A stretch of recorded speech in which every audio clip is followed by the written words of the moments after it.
Alors, à l'ordre, nous allons procéder maintenant avec le groupe l'Union des travailleuses et des travailleurs accidentés de Montréal. Alors, j'imagine que c'est M. Lafrance et Mme Gadouri. Exactement. Alors, bienvenue à notre commission parlementaire. Donc, comme les autres groupes, vous avez 10 minutes de présentation et par la suite, nous procéderons à des échanges parmi les parlementaires et vous.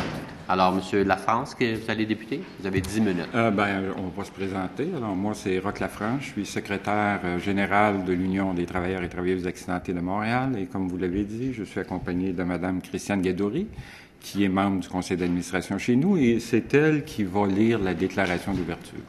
Parfait. Il n'y a pas de problème. Ça vous appartient. Alors, dans un premier temps, nous désirons vous remercier de cette invitation à la Commission. En tant qu'organisation qui regroupe principalement des travailleuses et des travailleurs non syndiqués qui ont été victimes d'accidents et de maladies du travail, vous comprendrez que nous sommes grandement intéressés par le projet de loi 42. En effet, dans notre pratique quotidienne, nous avons à travailler dans des dossiers relevant de deux organismes visés par le projet de loi, soit la CSST et la CLP. Vous comprendrez aussi que les commentaires que nous ferons sont principalement fondés sur notre expérience qui relève de la réparation des lésions professionnelles pour des travailleuses et des travailleurs non syndiqués. Le projet de loi 42 vise principalement à faire deux choses.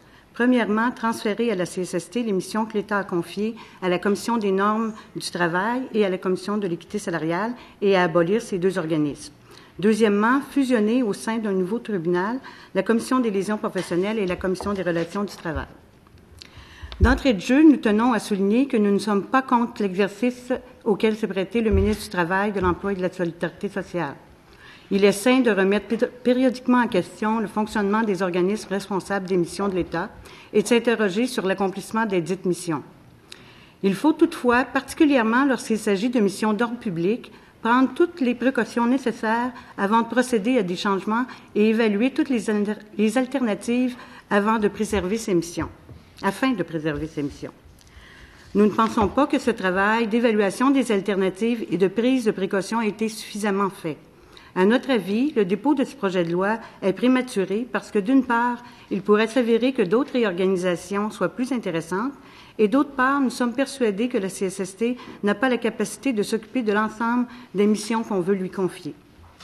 Une de nos principales préoccupations avec ce projet de loi est la préservation de missions aussi diverses que l'équité salariale, les normes du travail et la réparation des lésions professionnelles. Le ministre a bien tenté de rassurer les intervenants sur la préservation et la protection des missions qui seraient transférées à l'actuelle CSST. Toutefois, notre expérience avec la CSST nous démontre qu'il est peu probable qu'elle ait la capacité d'intégrer de nouveaux mandats, de les préserver et de les protéger. Je vais prendre une gorgée d'eau. Je m'excuse, je suis un peu énervée. En effet, comment un organisme qui n'est pas capable actuellement de gérer correctement les missions que l'État lui a confiées pourrait le faire avec l'ajout de nouvelles missions? Sans faire le procès de la CSST, nous pensons nécessaire d'illustrer brièvement cette incapacité. En 1979, l'État a donné à la CSST le mandat d'implanter les mécanismes de prévention prévus à la Loi sur la santé et sécurité du travail. Entre 80 et 85, la CSST a débuté cette implantation, puis le travail s'est arrêté là. Aujourd'hui, 35 ans après avoir reçu ce mandat, 85% des travailleuses et des travailleurs au Québec ne sont toujours pas couverts par l'ensemble des mécanismes de prévention prévus par la loi. Autre exemple, en 85, l'État a donné à la CSST le mandat d'ajouter de nouvelles maladies professionnelles à la liste prévue à la loi sur les accidents du travail et les maladies professionnelles. Depuis 1985, la CSST n'a ajouté aucune nouvelle maladie du travail à cette liste, malgré l'évolution des connaissances scientifiques. Ces deux exemples, et on pourra en amener d'autres, ne démontrent certainement pas une capacité exemplaire à mener à bien des missions d'ordre public confiées par l'État. Mais il y a plus. En plus de ne pas être capable de livrer la marchandise, la CSST a aussi la capacité de pervertir des missions qui lui sont confiées. En effet, l'État a confié à la CSST le mandat d'appliquer la loi sur les accidents du travail et maladies professionnelles. Et l'objet de ce mandat a été très clairement défini à la loi, la réparation des lésions professionnelles et des conséquences qu'elles entraînent pour les bénéficiaires. L'objet de la loi est donc de réparer les lésions professionnelles. Et pour y arriver, on lui a aussi accordé un mandat de financer le régime. Le financement du régime n'est donc qu'un accessoire pour atteindre l'objectif fondamental de réparation. Or, la CSST a toujours subordonné ses décisions en matière de réparation au financement. Le mandat de gestionnaire de fonds qui prime à la CSST crée une culture organisationnelle beaucoup plus sensible aux intérêts du patronat qu'à ceux des victimes. Si le projet de loi était adopté tel quel, il est clair pour nous que cette culture organisationnelle s'imposerait à travers l'ensemble de la nouvelle organisation et qu'elle aurait un impact sur les missions touchant l'équité salariale et les normes du travail. Loin d'être protégées et préservées, ces missions risquent sérieusement d'être perverties. Le projet de loi n'offre d'ailleurs aucune garantie que ces missions pourraient être cloisonnées au sein de la nouvelle organisation afin d'être protégées.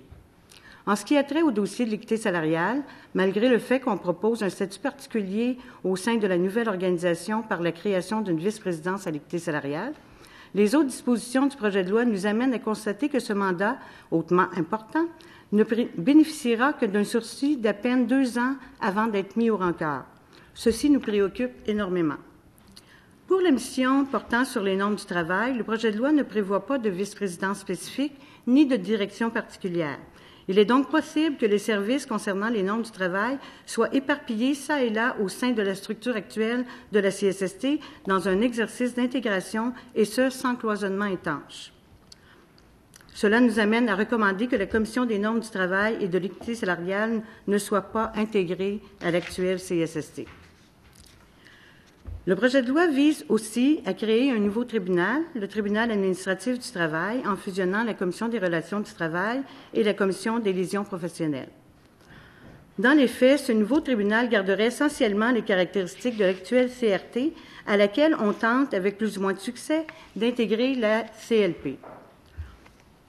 Le plus frappant pour nous, c'est que ce tribunal aurait toutes les fonctions de l'actuelle CRT. En effet, les agents de relations de travail et les enquêteurs de la CRT seraient transférés au nouveau tribunal, même si leur rôle, qu'on peut qualifier de première instance, est assimilable à ceux des agents et enquêteurs de l'actuelle CSST. Nous comprenons mal ce choix qui aura des impacts importants sur le tribunal auquel auront dorénavant accès les victimes de lésions professionnelles. L'actuelle CRT possède 3 divisions au sein desquelles l'ensemble du personnel peut agir, ce qui peut s'expliquer dans le contexte d'un organisme spécialisé en matière de droit du travail. Mais d'intégrer une nouvelle division à l'intérieur de l'organisme qui n'a rien à voir avec le droit du travail, mais plutôt avec le droit de la réparation des lésions professionnelles, risque d'entraîner une perte d'expertise pour l'ensemble du tribunal. Ainsi, un agent de relations de travail de Montréal pourrait agir comme conciliateur dans des affaires de lésions professionnelles en Abitibi une semaine, la semaine suivante comme enquêteur en matière de services essentiels en Gaspésie. Les membres du tribunal pourraient eux aussi vaquer d'une division à l'autre. Et tout cela, on nous dit, dans un tribunal qui préserverait les spécialités et respecterait toutes les missions qui lui seraient confiées. Les victimes de lésions professionnelles seraient aussi exposées à des mesures qui sont peut-être justifiées dans un contexte de droit du travail, on ne connaît pas, mais qui ne peuvent l'être en matière de réparation des lésions professionnelles.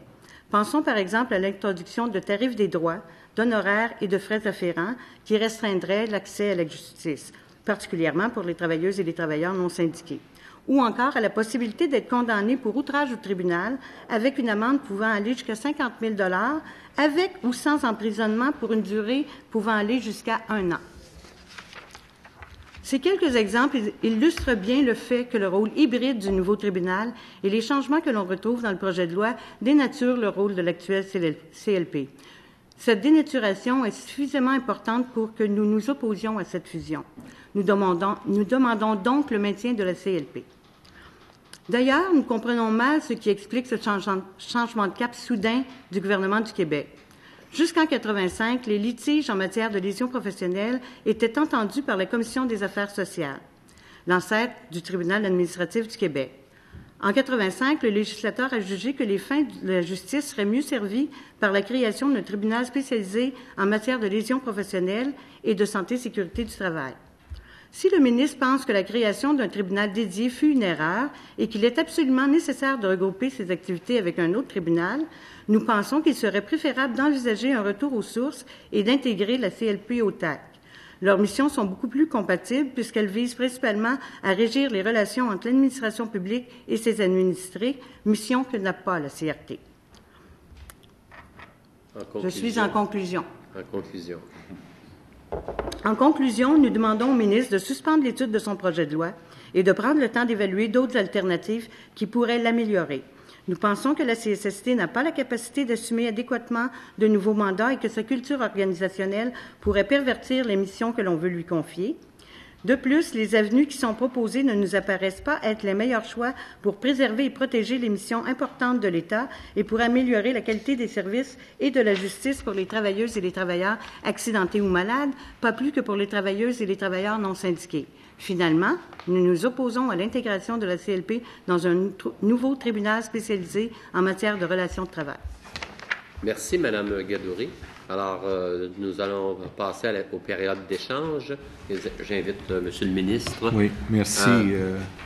Merci, M. le Président. Alors, M. Lafrance, Mme Gadouri, merci d'être là. Et je vois que vous êtes accompagnés par du bon monde avec vous. Alors, je veux les saluer personnellement, chacun, assis dans la salle. Et merci de prendre le temps de venir ici. Si vous êtes ici aujourd'hui, parce que pour vous, c'est important. Surtout votre cause qui est importante. Je pense que le projet de loi, c'est pour vous, c'est secondaire, mais c'est votre cause qui est importante. Puis je veux vous remercier pour le travail que vous faites pour défendre les non-syndiqués, ceux qui ont des problèmes avec la CSST. Puis évidemment, c'est des problèmes de santé, ça touche leur santé, ça touche leur santé morale et physique. Donc, c'est important. Alors, je vous remercie. Ça prend des gens comme vous. Je me rappelle en 2007, 2008, 2009, vous étiez là, M. Lafrance, et toujours les mêmes messages, la même cause, ça continue. Bravo, lâchez pas. Lâchez pas. Vous avez besoin, je pense que les gens en arrière de vous ont besoin de vous. Puis pour ça, ils sont là pour démontrer leur solidarité envers votre travail. Alors, bravo, merci.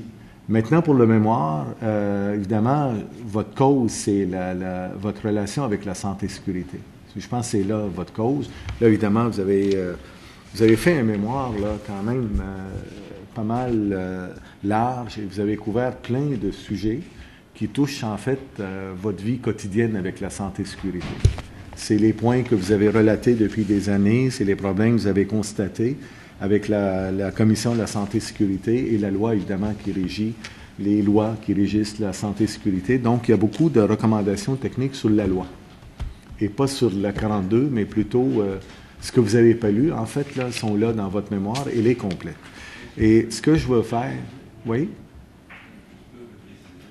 Ce qu'on a fait, là, c'est qu'on a analysé le projet de loi. Parce que sur des modifications à la loi actuelle, là, on sait que ça s'en vient probablement à l'automne. Et c'est sûr qu'on aurait plein de choses à dire. Mais nous, on s'est concentré là, sur l'analyse du projet de loi. Alors, les recommandations portent sur ce qu'on retrouve dans le projet de loi. L'ensemble là, de ce que vous voyez là, c'est qu'est-ce qu'on a actuellement, puis c'est quoi la concordance avec votre projet de loi.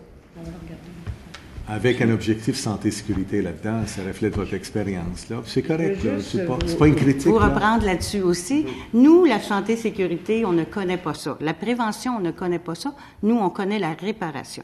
Alors, c'est deux choses totalement différentes. Oui, je le sais. Puis il y a deux lois. Vous parlez d'une loi. Mais lorsqu'on parle global, c'est la santé-sécurité qui implique deux lois. Une des lois vous touche directement. Alors là, on n'est pas sur le sémantique, là. On va aller dans le fond là, de votre affaire. Là. C'est que moi, il y a beaucoup de commentaires là-dedans, en fait, sur la loi qui touche votre affaire. Et ce que je vais faire, je vais la transmettre à la commission. Mais ce que je veux juste vous le dire une chose. Dans votre présentation, tantôt, vous avez dit à la commission lésion professionnelle qu'on va demander à quelqu'un qui fait des relations de travail à la CRT qu'après ça, va faire des lésions professionnelles, puis après ça, on va demander de faire d'autres choses. C'est pas ça l'esprit de la loi, là. Puis je pense que les gens compétents dans leur domaine vont faire ce qu'ils ont à faire. On ne commencera pas à prendre un expert en équité salariale, puis le matin, il fait l'équité salariale, puis l'après-midi, il va faire de la prévention. Je pense pas. Puis je pense pas qu'il y a aucune organisation qui va faire ça, sérieuse, là. Puis actuellement, je pense pas l'objectif. L'objectif, c'est prendre des missions, maintenir les missions et les mettre ensemble. Puis en passant, c'est pas la découverte de l'année là qu'on fait là. C'est plein d'organisations qui font la même chose, là. Il y a plein d'organisations, ils ont des missions différentes, sont capables de gérer les mêmes missions en même temps. On a vu tantôt des présentations des groupes des syndicats où ils sont capables de défendre les travailleurs en matière de relations de travail, santé, sécurité et dans d'autres plein de sujets et représentent des travailleurs qui sont dans plein d'autres métiers qui sont complètement différents, mais ils sont capables de faire ça. Puis je pense qu'il y a plein d'organisations gouvernementales actuellement qui le font là. Alors, ce n'est pas une découverte qu'on fait là. C'est juste on met le monde ensemble. Par contre, on protège la mission de chacun. Et on dit que l'expertise doit être protégée aussi. Où on fait la fusion globalement, c'est dans les services de back-office qu'on fait. C'est les services d'administration, d'informatique. Et là, j'ai vu dans vos notes que vous parlez que le service législatif, mettons, les avocats, les expertises vont être mélangées. Je ne pense pas, encore une fois, s'il y a des experts en équité salariale, mais ils vont continuer à travailler en équité salariale. S'il y a des experts pour les commissions des normes, ils vont continuer à travailler dans la commission des normes. Et il y a des éléments qu'on va les protéger. La fiducie de la CSST va être protégée. Alors, dans ça, là, je ne vois pas, vous allez me le dire, là où il est le danger. Et il n'y a pas c'est pas demain matin, le monde va se promener d'un bureau à l'autre, là, puis ils vont faire plusieurs tâches en même temps, là. C'est pas le but, là. Si vous avez compris ça, là, c'est pas vrai. C'est pas ça le but. Monsieur Lafrance? Est-ce que je peux vous répondre là-dessus? Avec tout respect, là, hein, des fois, parce que moi, ça fait 2 jours que je passe ici, j'entends ce que vous, Monsieur le ministre, vous dites aux gens qui viennent, et des fois, j'ai l'impression que vous n'avez pas lu votre propre projet de loi. T'sais. Vous dites, hors de question, quand les divisions, par exemple, division santé-sécurité, telle qu'elle est nommée là-dedans, l'actuelle CLP, avec les 3 autres divisions, que ça ne se promènera pas d'une division à l'autre. Alors, article 83 de votre projet, hein, l'article 83, ce qu'il dit, c'est exactement ça, qu'ils peuvent se promener d'une division à l'autre. Alors, les services juridiques, hein, Madame Roy, hein, qui est avocate, pourrait nous expliquer tout à l'heure, quand ça va être son temps de parler, comment un bureau d'avocat, parce que le bureau d'avocat de la CSST, là, c'est un contentieux. Hein, puis il y a le contentieux aussi des normes du travail. Quand on va fusionner les deux, et ça, c'est parce que vous l'avez dit à plusieurs reprises, des exemples de comment on va pouvoir augmenter la performance des organismes, bien, ça va être le même bureau d'avocats. Et j'aurais dû traîner la loi sur le barreau, là, mais je ne l'ai pas avec moi, mais je suis persuadé que c'est interdit pour un contentieux de représenter pour et contre la même personne.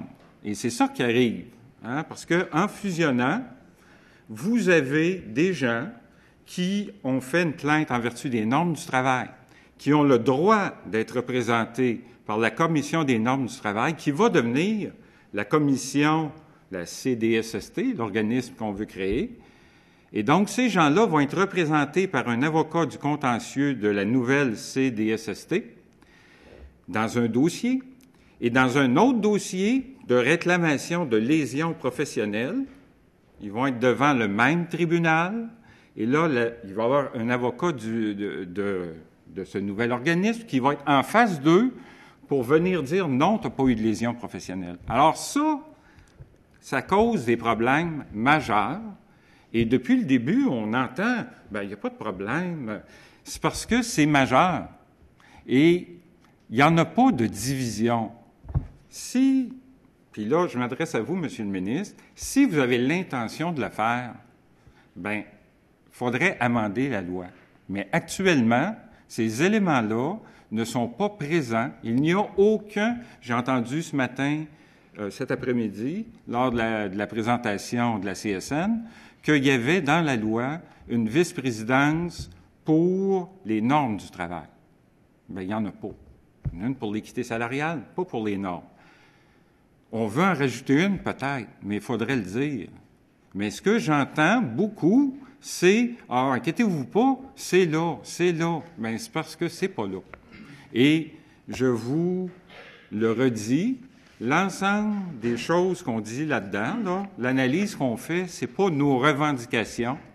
on analyse votre projet de loi, article par article, et quand il y a des problèmes, on le dit. Monsieur le ministre. Juste 2 mots, puis après ça, je vais arrêter là-dessus. Là. C'est la régie du bâtiment, il y a des enquêteurs, il y a une division enquête, il y a des régisseurs, la commission de la construction, il y a une commission d'enquête, il y a une émission, il y a la formation. Alors, je vais arrêter là-dessus, M. le Président. Si on n'est pas capable de comprendre qu'on peut avoir plusieurs fonctions dans la même organisation, mais on est loin, puis... il y a des, je sais pas moi, la Cour du Québec, il y a des juges en cour criminelle, il y a des juges en civil, puis il y a des juges d'enfance. Et on peut en nommer là, des organisations de même. Là.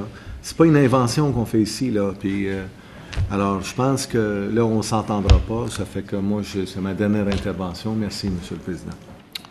Alors, oui, vous pouvez répondre. Il nous reste quand même un peu de temps. Là. Alors, c'est parce que c'est pas vrai que tous ces organismes-là ont les mêmes missions.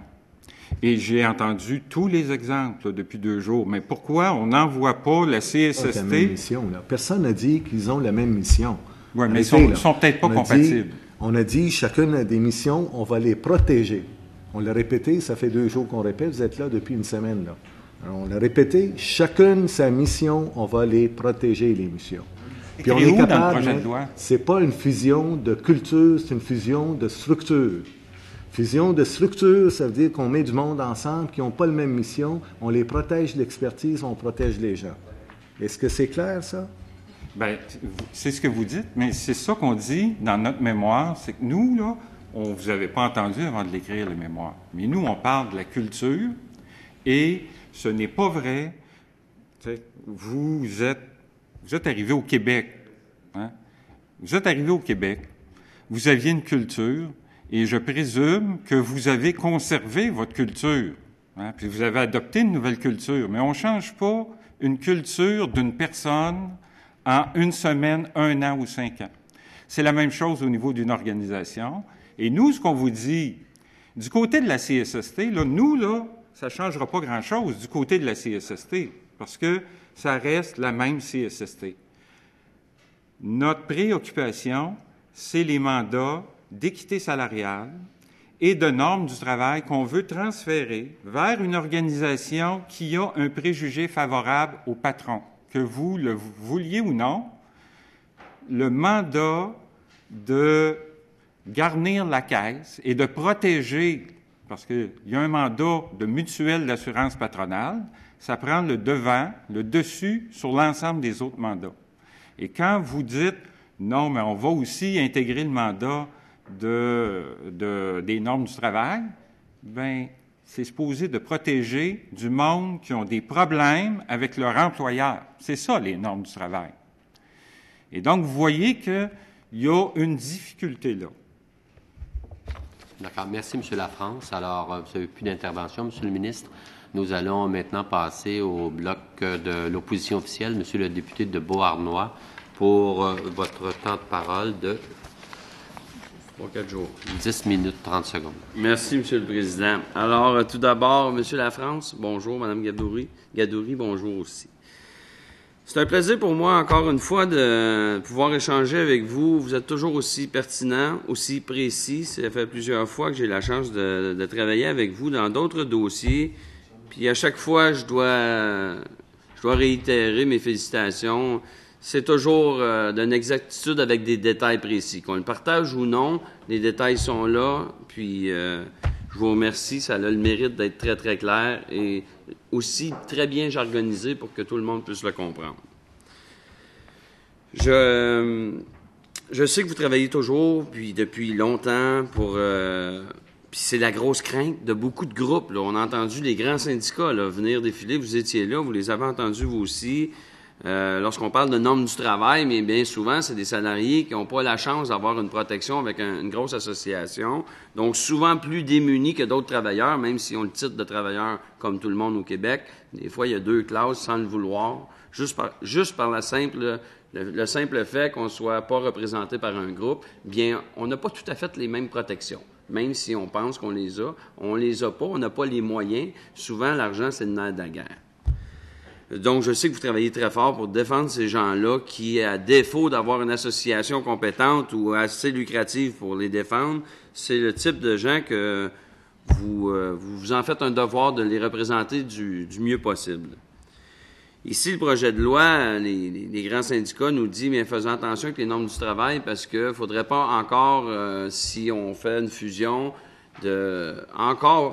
parce qu'on sait que l'article, je me souviens pas de l'article, mais on parle d'apporter peut-être des nouveaux frais. Une possibilité, vous en parlez dans le mémoire, la plupart des groupes n'ont parlé, faites attention parce que si on reste avec une catégorie de travailleurs où est-ce qu'ils ont déjà de la misère à être représentés faute monétaire, si on rajoute des frais, qui peuvent être de toutes sortes parce qu'encore là, ils ne sont pas spécifiés, on va encore hypothéquer ces gens-là.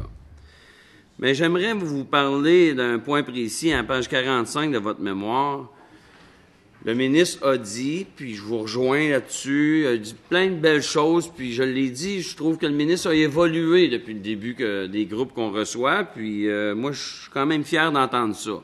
Sauf que c'est exact lorsque vous dites ce que l'on a dit de nouveau, pour le moment, alors qu'on se parle, n'est pas représenté dans le projet de loi par écrit. Donc, on a beau prétendre que, mais tant qu'on ne voit pas les écrits, ce sera l'ouvrage des parlementaires de s'assurer que ces mots-là sont rapportés dans les écrits du projet de loi. Puis, le ministre a aussi dit des belles choses, des moins belles choses, mais il a dit des belles choses. Il y en a qui le croyaient moins, il y en a qui le croyaient plus. Sauf qu'il disait, on garde les missions, c'est de l'administration, on change rien de comment le fonctionnement va être dans chaque division. Ça, c'est des grands mots, là. Vous étiez présent pour l'entendre. Puis déjà là, à la page 45, vous dites un renseignement au ministre. Vous êtes encore gentil. Vous dites au ministre, on va vous renseigner. Il y a une autre disposition, il y a une disparition dans le projet de loi qui obligerait plus le tribunal à produire des rapports mensuels au ministre. Alors, on voit déjà que c'est plus juste l'administration. Il y a des formes de rapports que le ministère recevait qu'il ne recevra plus. Alors, je voudrais vous entendre là-dessus, votre inquiétude face à ces rapports-là. Monsieur Lafrance? Oui. Bien, écoutez, nous, l'exercice qu'on a fait, c'est ce que j'ai dit tout à l'heure au ministre, c'est qu'on a pris son projet de loi et on a vérifié ce qu'il y avait dans la loi sur les accidents du travail et les maladies professionnelles, voir est-ce que c'est la même chose ou est-ce qu'il y a des changements. C'est ça l'exercice qu'on a fait. Et généralement, le travail a été relativement bien fait sur la transposition des articles. Il y a eu des changements, évidemment, parce qu'on voulait changer des choses, mais il y a principalement, là, on a réussi à identifier 2 ou 3 articles qui manquent. Comme par hasard, ça disparaît.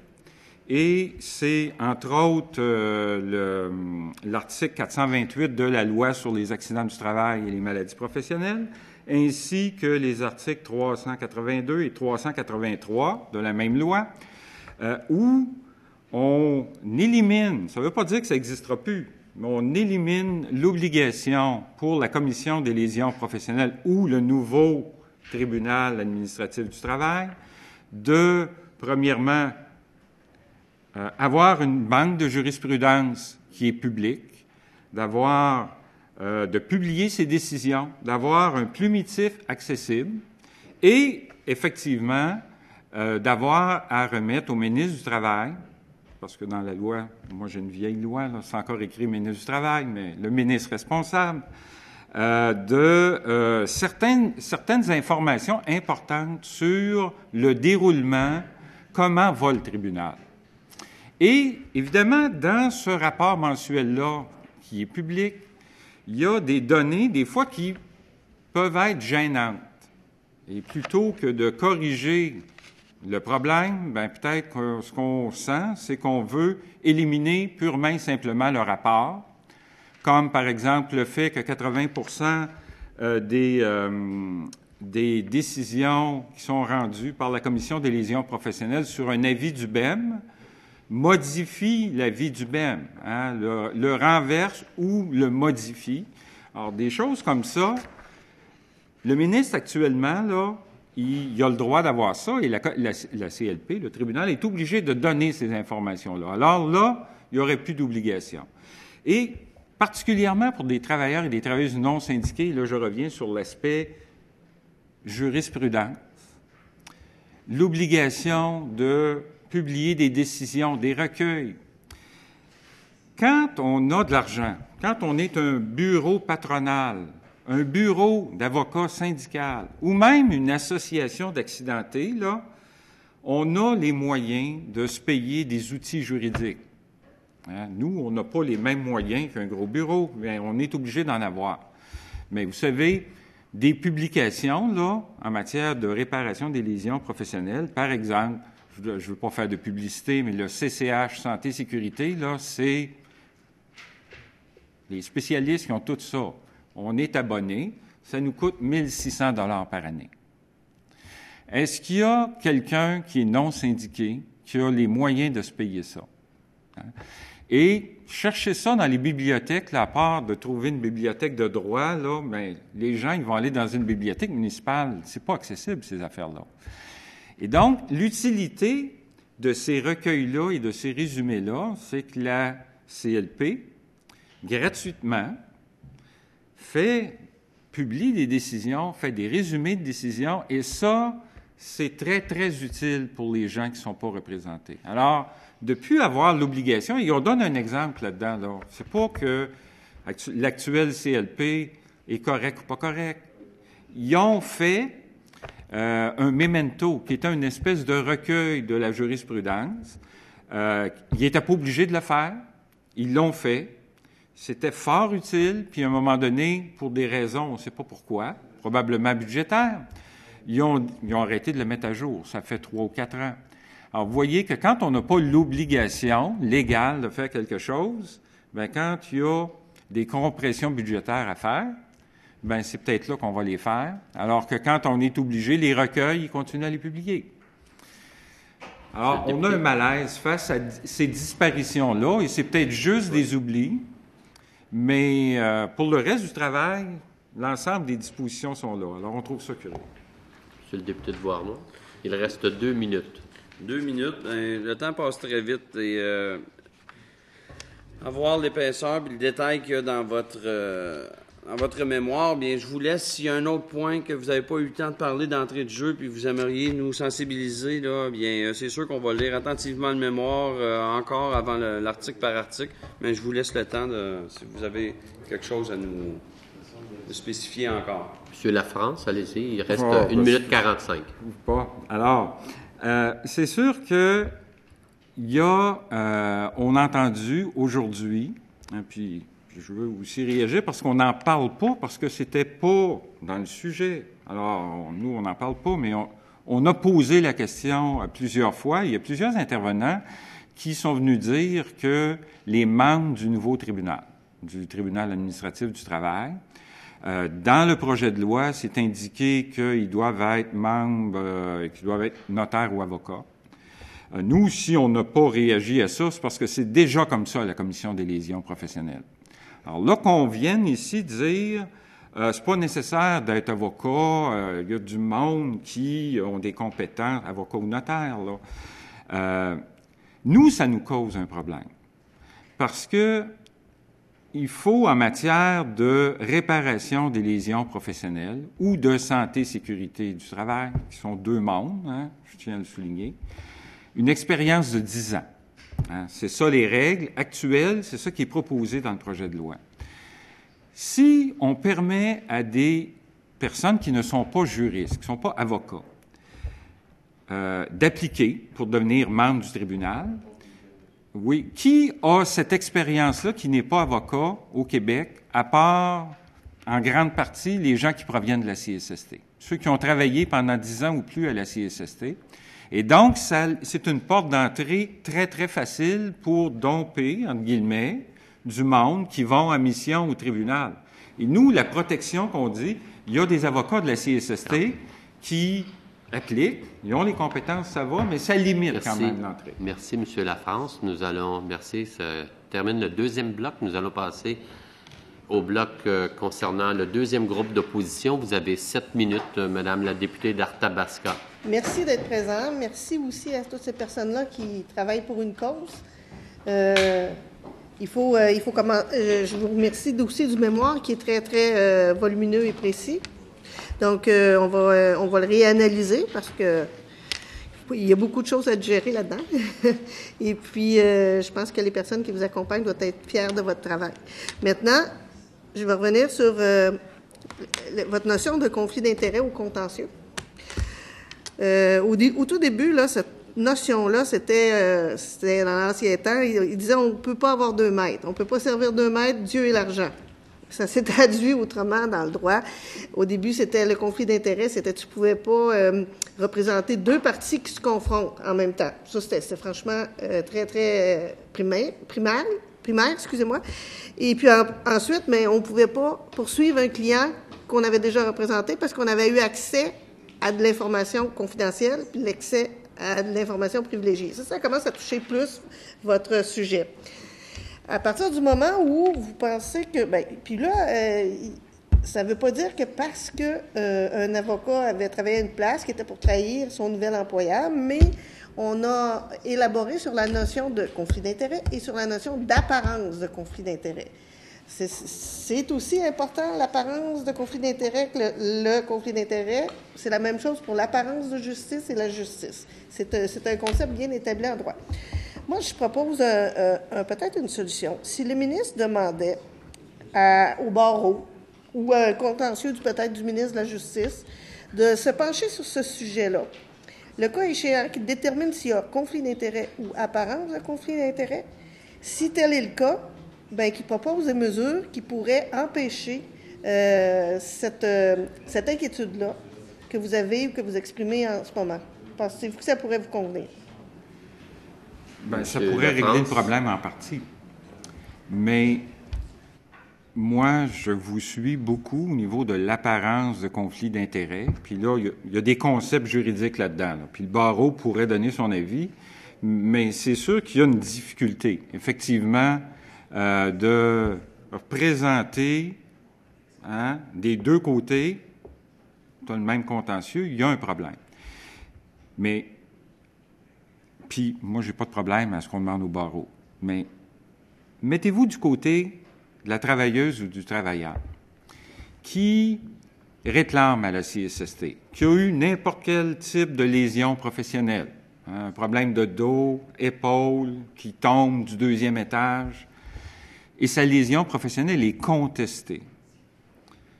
Elle doit contester. Elle se rend au nouveau tribunal ou à l'ancien. Là, on se retrouve au nouveau tribunal, au tribunal administratif du travail, et elle doit démontrer qu'elle a été victime d'une lésion professionnelle. Et là, qui s'oppose devant elle, de l'autre côté de la table, là, dans la salle de cours, là? Il y a son employeur qui dit non, pas eu d'accident. Et qui il y a à côté de l'employeur? Il y a la CSST qui est représentée par son contentieux. C'est très, très fréquent que la CSST est en cours pour s'opposer à des réclamations. Alors, la travailleuse gagne, malgré le fait que la CSST s'oppose, qu'il y a ses experts, ses témoins, elle gagne devant le tribunal. Alors, elle est payée par la CSST, mais son employeur la congédie et il ne lui paye pas certains montants. Et là, il décide de faire une plainte en vertu de la loi sur les normes du travail. Je comprends que c'est pas la même cause, c'est pas le même dossier, et même si le barreau venait nous dire l'apparence, ça passe, qu'est-ce que vous pensez qu'il va y avoir dans la tête de cette travailleuse-là qui va se faire représenter par un bureau d'avocats qui agressivement s'opposait à elle? Alors, en termes d'apparence, là, au niveau des travailleurs, nous, là, on travaille avec des travailleurs et des travailleuses non syndiqués. On essaie le plus possible qu'ils soient représentés. Mais quand ils voient leur avocat juste parler avec l'avocat de la CSST ou de l'employeur, ils viennent nous voir puis ils disent « Écoutez, je pense que mon avocat a été acheté. » Il y a une difficulté, puis les gens comprennent plus ou moins comment ça se passe devant les tribunaux, tout le processus de conciliation. Alors, juste ça, il y a un malaise. Alors, imaginez-vous si le contentieux était là pour s'opposer, puis on y propose peut-être même le même avocat pour la défendre une 2e fois. C'est quoi la confiance? Il y a un problème. Votre réponse touche le 2e axe la justice et l'apparence de justice. Moi, je pense que c'est les deux parallèles là, qu'il faut évaluer dans ce que vous venez d'émettre. Puis je suis très consciente que lorsqu'on arrive en cours pour la première fois, ou pour une des premières fois, on ne comprend pas tous les paramètres de ce qui se passe, on est inquiet, et puis on peut interpréter comme vous l'avez fait, parce que je l'ai souvent entendu dans ma pratique. Il fallait pas que j'aille prendre un café avec l'avocat de l'autre partie, parce que même si après la cause, elle était terminée, puis c'était pas de ça, il y a certaines personnes qui prêtaient des motifs. Mais dans ce cas-là, c'est encore plus flagrant. Je pense que ces deux aspects-là devraient être étudiés par le barreau, qui est un... Sinon, on va se ramasser avec des plaintes au syndic, puis on ne sera pas plus avancé. Monsieur Lafrance, voulez-vous réagir? 58 secondes. 58 secondes pour...